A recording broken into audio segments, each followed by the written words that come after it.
اور فرشتوں پر اس پہلو سے وہ دیکھیں گے، آخر وہ جان رہے ہوں گے کہ عجیب واقعہ رونما ہو رہا ہے، بہت عظیم شان واقعہ ہوگا جو اثر انداز ہوگا ہر ایک کے اوپر. سلیو ٹریڈ کی وجہ سے کافی افریقہ سے ادھر برٹن میں بھی، یورپ میں بھی اور امریکہ میں بھی کافی لوگ گئے تھے، اور کیا کافی لوگ پھر ادھر سے they was transported slave trade کی وجہ سے.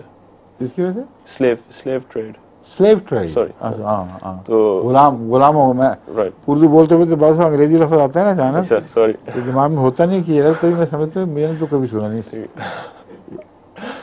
اردو ایکسپیکٹ کر رہے ہوں انگریزی لفظ آ جائے تو بعض نہیں سمجھ آتی، انگریزی ایکسپیکٹ کریں تو اردو بیچ میں آ جائے تو بعض سمجھ نہیں آتی. اچھا اب سمجھ جاؤں. اچھا. تو اس کے متعلق میں نا وہ ان کی جو اولاد ہے ابھی، مطلب کہ دس جنریشن، وہ کافی کرائم میں اور جرم اور ان چیزوں میں ملوث ہے. تو ان کے لیے آپ کا کوئی خاص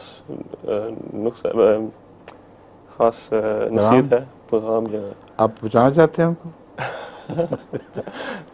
اب میں وہاں جاؤں گا امریکہ اچھا تو لوگ آپ ہی پوچھ لیں گے. نہیں، پر ادھر بھی حضور کافی لوگ اس طرح کے ہیں جو میرے ساتھ بھی ان کا تعلق ہوتا ہے. کیا وہ بتائیں، وہ اب کیا کہتے ہیں آپ کو؟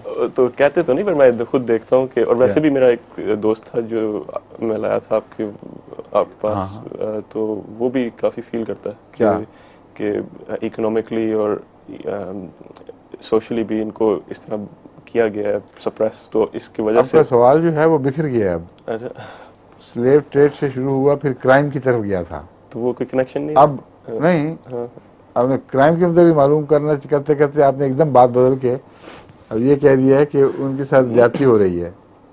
میں یہی سوچ رہا ہوں کہ کوئی زیادتی ہو رہی ہے یا ان کا اپنا کچھ قصور ہے یہ. اچھا ٹھیک ہے. زیادتی اور قصور دونوں کٹھے بھی رہ سکتے ہیں. ٹھیک ہے. بعض دفعہ قصوروار بنا دیا جاتا ہے زیادتیوں کے نتیجے میں، اور لمبے عرصے تک زیادتیاں ہوں اور قوم کے اندر کوئی باشعور قیادت نہ اٹھے جو ان کو سمجھا سکے، تو اکثر زیادتیاں جرائم کی طرف مائل کر دیا کرتی ہیں.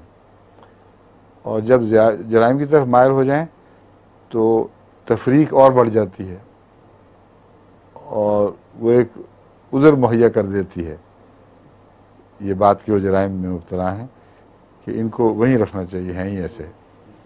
تو علاقے الگ الگ ہو گئے، ان کے ساتھ وہ جو ترجیحی سلوک ہے سفید فاموں کے ساتھ، وہ تقویت پاتا ہے ان کے جرائم اور بعض دفعہ ان کی بد عادات کی وجہ سے. تو یہ جو گروپس کی صورت میں، ریسز کی صورت میں شہریوں کو تقسیم کرنا، سب سے بنیادی نقص یہ ہے. یہ ایسی چیز ہے جو ریکگنائز ہی نہیں ہونی چاہیے. کسی سیاست میں، کسی ملک میں اس امر کو بحیثیت ایک جائز امر کے تسلیم کرنا ہی نہیں چاہیے. یہ حوالہ ہی غلط ہے. امریکی شہری ہیں، انگلستان کے شہری ہیں، یا امریکی شہری نہیں اور انگلستان کی شہری نہیں، بس یہ دو تفریقیں جائز ہیں، باقی ہر تفریق غلط ہے.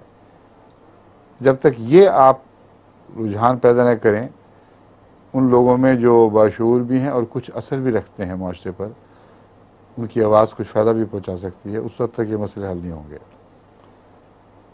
یہ کرائم ہونا، جرم سمجھا جانا چاہیے کہ کہا جائے کہ یہ بلیک انگریز ہے، یہ وائٹ انگریز ہے، یہ ایشین انگریز ہے، یہ نان ایشین انگریز ہے.